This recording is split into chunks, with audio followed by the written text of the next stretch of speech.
I think what it really comes down to is living in scarcity, having a scarcity mindset, 100%. Yeah. right? Versus abundance mindset. Like, I need this job versus this job fits what we do. Yes, You 100%. see some painting companies on their flyers are like, we do interior and exterior and wood repair and drywall and roofing and plumbing repair, and we'll also mow your lawn. It's like, well, are you good at anything? What's up, everybody? Mike Hickman here, founder of paintergrowth.com. And this is the first ever episode of something new we're trying called Brush Busters. Brushbusters. Give us 15 seconds. Listen to this. When your leads are low and your sales are slow, who you gonna call? Brushbuster.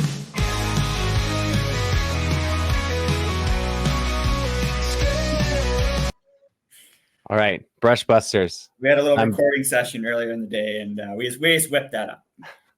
Pretty easy. I'm with Gavin, one of our top coaches here at Painter Growth. And today we have some letters from listeners, and we're going to solve some problems. So we've got a bunch of letters. Gavin, what do you like about this format here?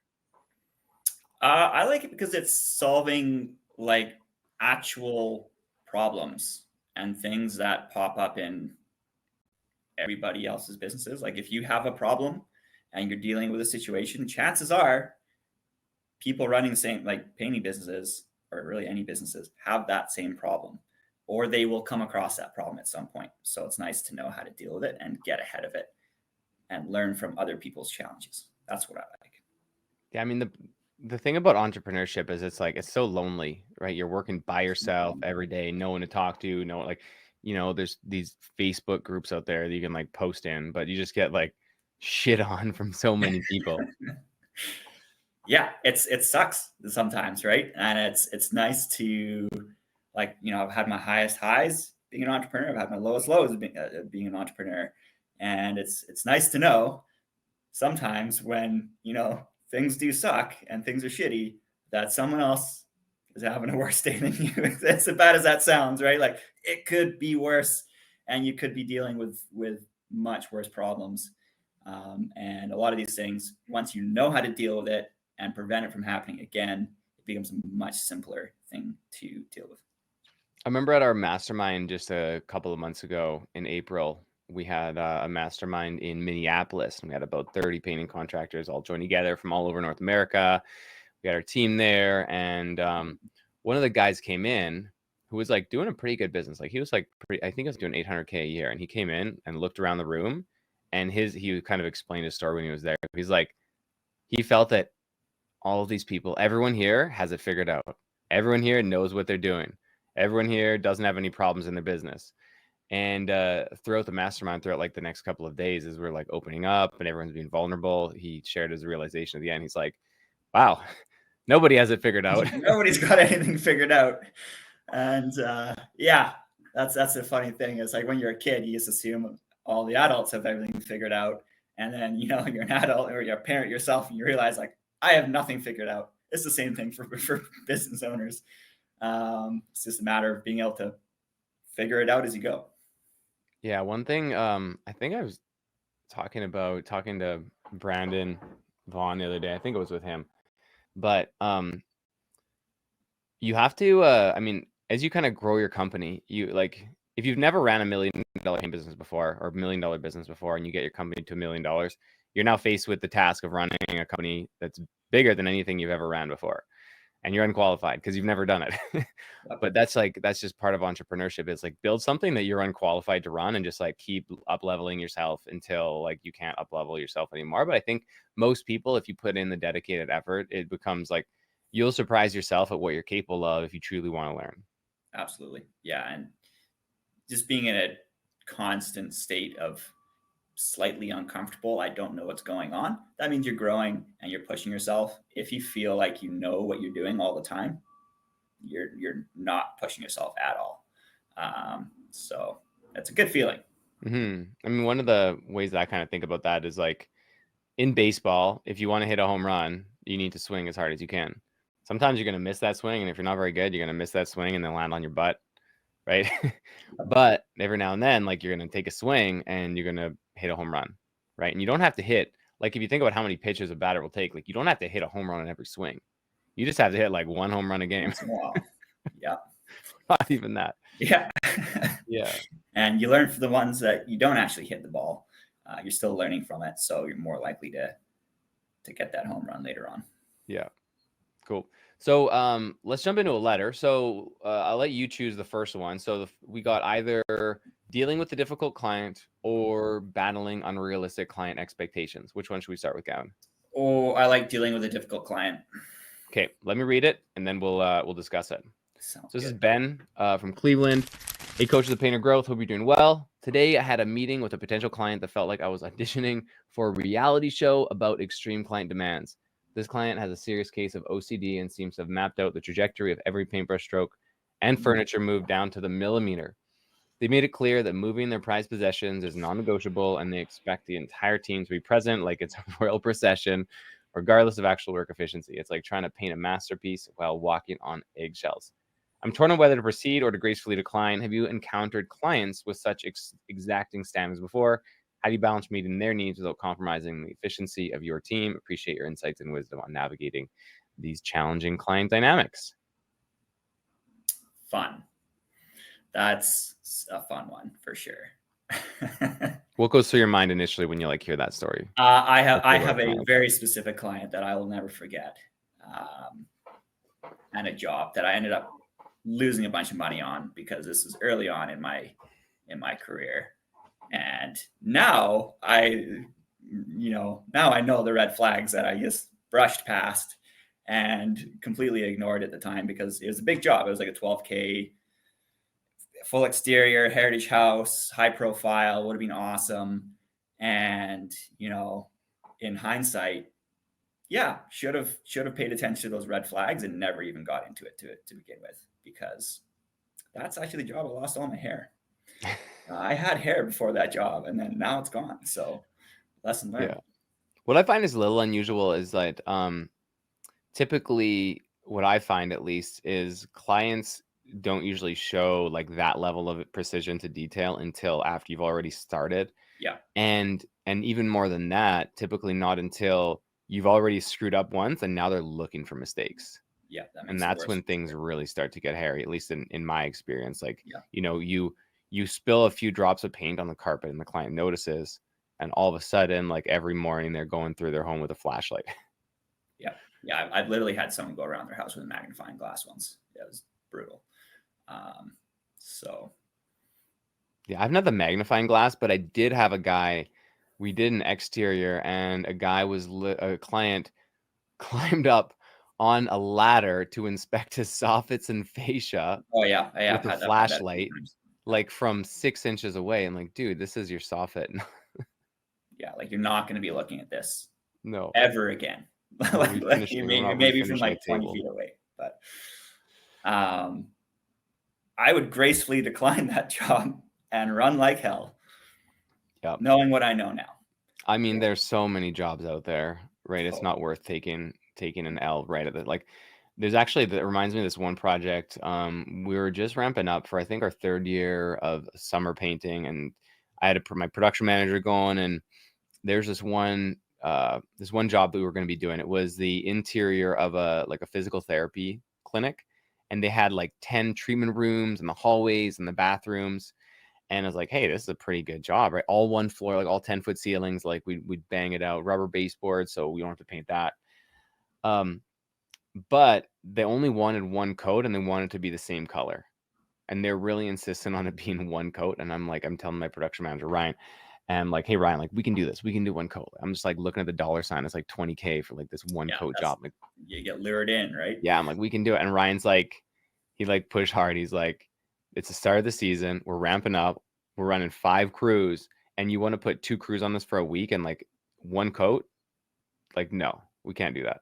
And he's like, I strongly recommend we don't do that.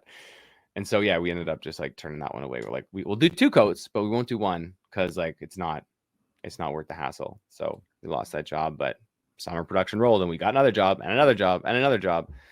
Exactly. Like the amount of time that these types of customers and these jobs take whether it's a customer expecting you to change how your business operates for them, which is kind of what I heard there, or they're just immediately like coming across as like they're going to micromanage you to the extent of like they're going to eat up as much of your time as possible, as well as much of your team's time as possible. Like that is their intention.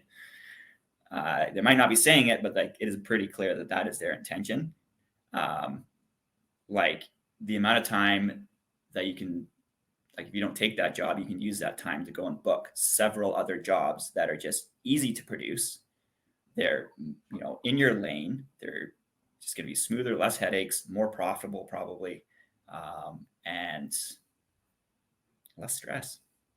I think what it really comes down to is living in scarcity, having a scarcity mindset, 100%, yeah. right? Versus abundance mindset. Like I need this job versus this job fits what we do.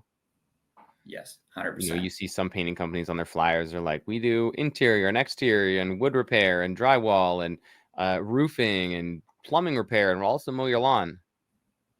It's like, well, are you good at anything? Yeah, well, that's just it. And, you know, I'll use an example for my cleaning business. Like we also installed high-end, like premium quality Christmas light displays, like people spending thousands of dollars to get really beautiful Christmas lights installed in their home. This was in a franchise system, so we'd be doing this alongside other franchises. And every year, there's like new franchisees come in and like, I want to install this like super niche product on this tree that you can program, and you can like create a Santa in the tree with all these mini lights. And it's like, I got to figure out how to, it's just like the most complex thing in the world. And then, you know, my franchise, we're the largest franchise in the system in North America. And we would tell everyone, don't do it. Stick to your like core products and don't stray away from that, because the amount of time it's going to spend, or it's going to take for you to figure that product out and then teach and train your team how to deliver that product. And then when it goes wrong, it's not if, when it goes wrong, then you have to, as a business, deal with that, versus like just produce two of like a really just good average job, and you can make way more money with less time. And it's actually scalable. That's a big thing. If you want to build a scalable business, you need to know what your lane is and stay within it. Because anytime you stray out of that lane, at least for me, I've got bit in the ass, and it sets. Yeah, the scalable part of it is big. Like we've had so many clients say, yeah, I'm completely off the tools, except when I get blank kind of job, except when we get cabinet jobs. Then I got to go back in because I'm the only one I trust who can do cabinets. Yeah. Oh, so you're telling me that you're off the tools, except when you get cabinet jobs? Okay, what percentage of your business is cabinet jobs? Oh, like 10%. Yeah. Stop taking effing cabinet jobs. Or carpentry is another super common one I hear. Like, well, I'm the only person in my business who's able to like replace fascia boards, replace decks and stuff. Don't do it. Right? Like you're better off. Your time is better spent selling things that other people can do, because you're leveraging your time, versus like if you're selling yourself into a technician role, you are literally going backwards when it comes to a business. Yeah, 100%. Abundance for scarcity. Get rid of that job, Ben. Don't take that client. Yeah. Pass. I agree. All right, next letter. You want to go into handling scope creep and change requests, or dealing with unpredictable weather? I like scope creep and change requests. Okay. I've dealt with that a lot, so I feel like that's something that we can have a good chat about. All right, Steve. Hope you're steering clear of scope creep storms out there. I found myself in a project where change requests are coming in. It's starting to feel like I'm redesigning the Sistine Chapel ceiling one brushstroke at a time. Wow, very colorful language. Very articulate. How do you recommend navigating these tweaks without losing track of original project scope? I could do some practical strategies on managing client expectations and maintaining project timelines without turning into a walking change order form. Looking forward to your expert advice. Steven, where should we start with this? I think ultimately part of this comes down to setting expectations with clients. Just like, like to have a dial business that's scalable, you need to set expectations with your employees so they know exactly what's expected of them and how they're supposed to operate. the part that most people miss is you also need to set expectations with customers. Otherwise, they will walk all over you. And again, just consume your life and consume your time and scope creep for sure. Mhm. I mean, yeah, reasonable expectations is one thing, but I think the real part of reasonable expectations is a written scope of work, Yes, for right? sure. Like written down, very clear, not just inclusions, but exclusions as well. Exclusions, 100%. And that's the part I find a lot of people do not include because I don't know if like people feel maybe it takes away from the value or whatnot, but it's just again, it's communication. Written communication is super, super important. What's included, what's excluded, and then objectively look at that quote and it's like, is there a gray area here? Can I Mhm. describe it in words? Do I need to attach a picture and like literally like draw out a picture? Included, excluded. That way it's, you know, if a customer comes to you and says, well, I want that done, but it's on that, you know, it's listed on the excluded part, or it's on that picture on the other side of that red line where it says excluded, like it's very, very clear that it wasn't part of the scope, original scope. And then in my mind, it's just, okay, we can do that for this price. Mhm. Right. Yeah. Yeah. I Like, think you're right on the people typically when they like when you think about writing down a list of exclusions, the perception of minimizing value.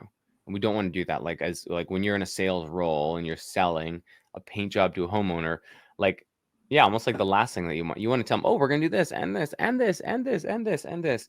But the last thing that you want to do is tell them all things you're not doing because that's gonna kind of open their eyes. It's like, oh, that's all you're doing. But like it's better to have that conversation right now 100%. than when you're 60% of the way through the job and they're like, okay, well, I thought you were doing all the bathrooms too. It's like, Totally. no, I never said we were doing the bathrooms. Well, you didn't say you weren't. Yeah. Yeah. And like some customers will intentionally take advantage of that. Oh yeah. Some do it unintentionally. They don't know any better, right? And it's just their habit. Even if it was 1%, that's like multiple jobs a year. Oh yeah. And yeah, it's the best way to get around it is just having crystal clear expectations, no gray zone. And as soon as someone tries to get it, like create a bit of a gray zone, you need to kind of like, okay, yes, we can do that for this price because it's outside of the scope. Mm-hmm. Because if you say yes to one thing, then the snowball effect. They know they can get away with it. So they're going to continue asking you, and then they're going to continue asking your crew. And then that's where the scope creep comes from. Versus if you just like nip it in the bud right away, it kind of stops that conversation. Now, I want to take that kind of to the next level because oftentimes scope creep doesn't involve the business owner, but the painters, right? So the homeowners would be like, hey, like while you guys are painting the bedrooms, can you just like, would you mind just painting the ceilings too? Right. So I guess how would you recommend communicating to your painters the exact scope and inclusions and exclusions and making sure that they're on board as well? Yes, I mean, one thing I implemented in my business is like every job we would review it. You know, this whoever at first it was myself, and then as we implemented salespeople, the salesperson, whoever quoted the job, reviews it with the customer and the crew upon opening the job, right? Or it could be your PM.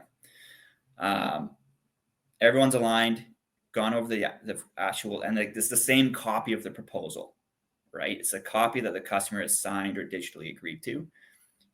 The crew gets a copy, the customer should have a copy, and then whoever's managing the production also has a copy. That way, it's like it's the same expectation set across the board. If you write out your own description for the job for the crew, unless it's like verbatim, you could be setting different expectations for the crew than what you've set with the customer. So I found just use like that main proposal. It's the one document. It should be clear enough. Again, particularly when it comes to sales, like customers aren't going to buy something that's not clear, right? Yeah. If they're uncertain of it, right? So it should be very, very clear to begin with. Save yourself a step. You don't need to create something else. Just use that, and then make sure everyone on the crew fully understands the scope. So And then probably developing a handoff system as well from like sales to PM. Yep. Exactly. Oh man, I was having flashbacks. We had my guys paint this. We got a bunch of buildings on this farm this one time. I had a lot of success painting barns. Like I Smart. ran some like niche marketing campaigns to barns, like literally for just barns around. There's like 800 farms or whatever it was, and we just like did this flyer drop through the post office to all the barns. It was like, hey, we're barn painting specialists, and we won't charge travel, and it's tax deductible, and like blah blah blah, all these other features for farmers that they would really like. You're fully insured, and so we got a lot of barns. And anyway, this one job that we were doing, Glenn, we did his barn, and then he wanted his house done, and then he wanted a couple of like outbuildings done, and then he wanted like this chicken coop done. And so I think we quoted like a bunch of buildings at once, and he's like, all right, let's do it all. Like, let's do everything was kind of his thing, but that was everything that was quoted, not everything that there was on the farm. So there was like this really intricate deck and railing that went all around his house that had like wood spindles that all needed to be scraped and sanded, and like that wasn't quoted, but like I showed up on site one day and I had like three guys that were just working on this railing. I'm like, Brutal. it wasn't part of it. He's like, yeah, but the guy told us to paint it. I'm like, who do you work for? Yeah. And that's where training comes in too. Like your crew lead should be trained specifically on how to deal with like scope creep and conflicts, right? Like what if the customer asks them to do something and they say, sorry, it's not part of the scope, and now you got a bit of a conflict. Like how do they deal with that? Like these people should be trained and developed so they can deal with that without you, or your PM or your management team. Yeah, training development is so underrated. A lot of if anyone's been watching our videos, we have like $50 an hour activities and $500 an activities and $5,000 an hour activities, right? And typically we want to avoid the $50 hour ones so we can do more of the $500 and $5,000 ones. Yeah. And one of the $50 ones is painting, right? But if you're on site and you're training a painter or developing their skill, that's no longer a $50 hours activity, even though it looks similar from the outside. It's like, oh, I was on site all day. It's like, okay, well, what were you doing on site? I was training my painters. Amazing. One of the highest leverage things that you could do with your time. Very, very different. Yeah. Because now that person may have improved their performance by 5% moving forward. Yeah. Right. And collectively over time, that's a massive, massive difference. And it actually moves the needle on your business versus you coming in and picking up a brush and painting for the sake of painting. Yeah. All right. Next letter. Let's go work-life balance or marketing in the digital age. I'll pick this one. I'm gonna go marketing in the digital age. All right. Cool. Hey coaches, hope you are navigating the digital landscape well. Lately, I've been feeling a bit like a caveman in the age of smartphones when it comes to marketing my painting business online. What are your top recommendations for effective digital marketing strategies that yield good results? From social media to SEO, I'm eager to learn how to leverage digital platforms to attract more clients and grow my business without breaking the bank. I appreciate any of your expertise and digital wizardry you can share. We are in the digital age, for True. sure, particularly since COVID. Everyone. Have you heard of AI? Yeah. Wow. That's a thing. Actually, quick thing. You guys heard that song at the start of it? That song was made by AI in like 2 seconds.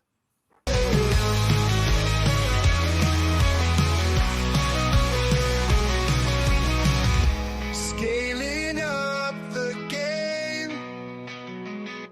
You kind of hear the AI-ness. Big projects, friend. But if you weren't told that it was made by AI, I don't think. Also, this is like V1, and this is as bad as it's ever going to be. It's only going to get better from here. Totally. AI is pretty crazy. Generative AI. At least use ChatGPT to brainstorm and iterate and get ideas and best. So I guess that's the answer. How do you market digitally? Use AI. Next question. Next. All right. So I guess the way to break this down first is like, what stage of business are you at? What is your budget? So if you're like, I'm going to start with the slightly larger businesses. Say you're doing $50K a month or more, and you got some extra money, right? You're not shoestringing your budget, but you still want to be smart. If you're doing that much already, I would start exploring some performance-based marketing, particularly the obvious two, Facebook ads and Google ads. But in Facebook ads, I got my dog coming in here in the green room. For Facebook ads, like you can do it yourself and you can actually like get pretty solid results, but there are a few agencies out there that you could try out. I would probably recommend not paying more than like $1,500, $2,000 a month for a agency fee. But I guess where am I trying to go with this? I guess on Facebook ads, you really want to look at the data, like not just cost per lead, but what's the cost per acquisition and the return on ad spend. Because you should be able to get like a 5% or so cost of acquisition from your ad spend. And that's where, like, the other day at a client, they were like, she was like, yeah, my Facebook ads aren't working. I only booked one job in the last 2 weeks. Like, okay, how big was that job? Well, it was like $12K. It's okay. Well, how much do you spend on Facebook? $200. Like, okay. So like, look at that return on investment. Look at the number. Don't look at how you feel, because that is irrelevant. But did the money that you invest end up making more money? That's the number. That's what I look at. Yeah, 100%. Agencies can be useful for sure. There's a lot of great agencies. There's also a lot of bad agencies though. So I would say, regardless if you're doing them yourself or if you're going with an agency, you need to educate yourself a little bit so you can talk the lingo. Like if I'm from an agency and my objective is to sell you, and it's clear you have no clue what anything, no clue about anything Facebook marketing related, someone with a lower values might take advantage of that situation, versus if you know some like key phrases, key things to look for, performance indicators. Okay, this guy knows enough, or this guy or girl knows enough that I'm going to put some attention and effort behind this campaign. Yep. Now, there's a lot of different things you can do with Facebook ads. Video ads are performing really well right now. Simple call to actions, personalization, showing your face, showing some before and after, showing progress videos. Like, those can all be really helpful. Having some sort of urgency offer, a free paint upgrade, 15% off, $200 off, free in-home design consultation, things like that. Those can all really help your click-through rate and your opt-in rate for your leads. But most importantly, the main thing that you can do to maximize your return on investment in online marketing is speed to lead. 100%. Get to those leads within like 5 minutes. So you'll need like some sort of automated notification setting, maybe through Zapier or Drip Jobs, where you get a text message every time you get a lead, and then you can just call them right away, or use your like virtual assistant or something to call them. Yeah, I agree. Yeah, Google Ads. I would say Google Ads is good if you're a bit bigger. Google Lead Service Ads, like, for sure, everyone should be running those if they have them in your area.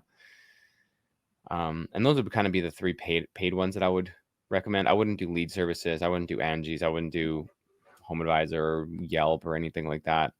No, one underrated one is just being active on your Google My Business page, because that helps you rank in terms of like SEO, having consistent reviews in terms of just like digital ad performance, particularly for Google Ads. That helps. But yeah, nothing sells jobs and attracts people like a lot of 5-star Google reviews. Yeah, so Google My Business, just to add to that point. So business.google.com, you can log into your profile or claim your profile if you haven't already, and reply to every review, make 1 or 2 posts a week, like just do decent write-ups. You can even use ChatGPT to like make those write-ups for you, talk about your projects, and just post once or twice a week and get lots of reviews. That's going to be probably the cheapest and quickest way to grow. Super cheap. And yeah, like realistically, and it's also the one that also helps your ground game marketing too, like your flyers, your signs, your door hangers. Because like realistically these days, you need to stack a bunch of marketing on top of each other. But the one that helps the most is your Google page. Because if I get a flyer, and that's the same with about 95% of the population, they see a sign, they see a flyer, they're not just going to immediately call the phone number on that flyer. Very few people. Most people are going to Google that business first, right? And if you don't show up on Google these days, like you don't exist as a business. And you don't need a website either. Like, that's not the main thing. It's just the Google Business page. Yeah. Yeah. So some other strategies. So if you are trying to shoestring your budget, you don't want to pay for performance marketing. And that's what they call like those paid advertising platforms, is like performance marketing, Google ads, Facebook ads, YouTube ads. Is there's definitely a lot of free and cheap things that you can do. There's like low key some Facebook groups things that you can do. So what would you do, Gavin, in a Facebook group to generate some organic leads? Yeah, so like every area has local neighborhood groups. Join those groups and keep an eye out for people asking for painters. Right? You can put a post in there like, "Hey, I live in the area. I run this business." But really, the value is wait for people to ask for referrals. It's a very common thing in those groups of like, "Hey, I'm looking for a painter to paint the outside of my house. Who has recommendations?" You want to jump on those as an opportunity. That's a hot lead, right? But the way you jump on it matters. You can like average Joe Blow painter dude is just going to be like, "Hey, I'm a painter. Call me." It's not like, why? Why would I call you? So there's a couple people in the program who do really, really well with this. Is they have like a full on. It's like, "Hey, my name's Gavin. I run such and such painting company. I actually work in this area quite a lot, and I specialize in your type of home. Here's my reviews. Here's my website. I'll also DM you." So it's like an actual like write up. So it stands out. It's not like a one line thing. It's like multiple paragraphs. Maybe even add a before and after picture there. Yeah, add some pictures, like that type of thing. And then you post that publicly for other people to see. And then you also want to DM the person, right? So the big Can I add a 4D chess version of that? Yeah. So someone posts looking for a painting contractor. You have a friend of yours reply and say, "Hey, I highly recommend Blueprint Mike's Painting Company because they just painted my house and blah, blah, blah. Here's the pictures. Everything was amazing. You can text him at this number. Tell him Darren sent you." Yeah, 100%. And so that's the other way I've seen the Facebook ad strategy or Facebook group strategy used really well, is to create those posts, but organic. And so have a friend of yours post in one of these like community groups. So if you have like a neighborhood group or an association group or a neighborhood watch group or whatever, it's like, "Hey, I just used this painter. If anyone's looking for a painter, Darren's painting is amazing. Here's was the process. Here's the before and after pictures. Highly recommend you check out Darren," and like have them tag you. Yeah. That's the organic, like social proof way to get leads from a Facebook group. Yeah, and it almost like they're probably the same quality of a lead as a referral at that point. Yeah. Because people in those groups, they join those groups because they have a sense of community, right? So like if you can get a referral from someone who they think is in their community, that's going to mean a lot more to them versus some like outside entity they might be seen as a big corporation or something like that versus like, "Hey, I just had my house painted by such and such painting company. They're in the community. They did a good job." It's basically like a referral. Yeah. And it's going to be very, very easy to book because it's a very high quality lead. Cool. We were going to try to get through 4 of those letters today, but I feel like 3, we're kind of running out of time here. So let's cap it at 3. Sounds good. And I want to ask if anyone is listening to this and you're like, "That format was awesome." We're going to put a little Q&A thing at the end of the podcast. So go into Spotify or go into Apple and like answer the Q&A and just tell us if it was good or not. We'll be giving away a $100 Amazon gift card to one of the people who responds to the Q&A. I just made that up right now because I'm like, I want some feedback real quick. So we'll give away a $100 Amazon gift card to someone who replies to the Q&A in Spotify. Let's just be clear. So just hop over to Spotify. It's easy. It's free. And answer there. If you like this type of podcast, let me know and we'll do more of it. And if you didn't like it, let me know too. You can still enter to win. Just tell me you hated it and you still listen to the end. Yeah, for some reason. love to know.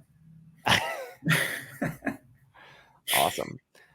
Yeah, there's tons more digital marketing strategies, cheap and paid that we didn't really get into today, but those are some surefire ways to get started. Yeah, absolutely. Also, I do want to add one more. Yeah. I do want to add one more.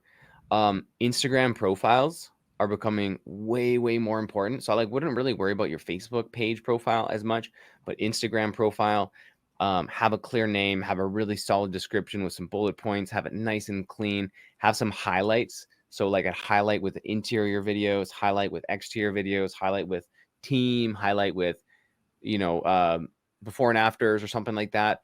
And then people can like click really to see that. Have at least 9 photos or videos on your profile so it looks filled out.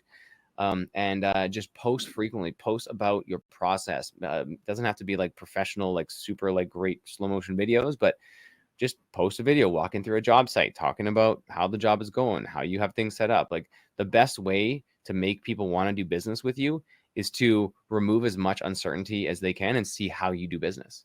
So if they see that you keep your job sites really clean, you put paper down on all the floors, you tape all your baseboards, you have like great clean painters, you keep your brushes nice and tidy, you have a very clean, truck, that's going to do more for your business than anything else. Totally. And focus on the people in the business too, right? Instagram's also a fantastic recruiting tool. That's how we got a lot of A players in my business, because you can get a vibe of like the team culture, not only for customers, but like this is what you're going to be joining. Like, are you in or are you out? Yep. So little bonus point there. Sick. That was awesome, man. I had a lot of fun. Yeah, it's good. And if you have, I got to make one more ask. If you have a problem that you like us to do next time, send in a letter. I will put the email that you can email to in the description, or you can put it in the FAQ. Email's probably easier.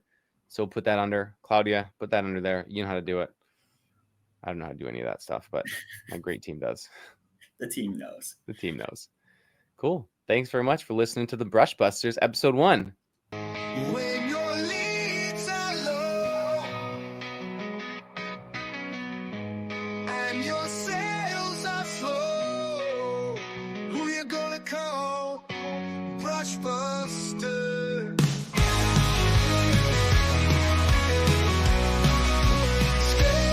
Like a number one bed in no time. There we go.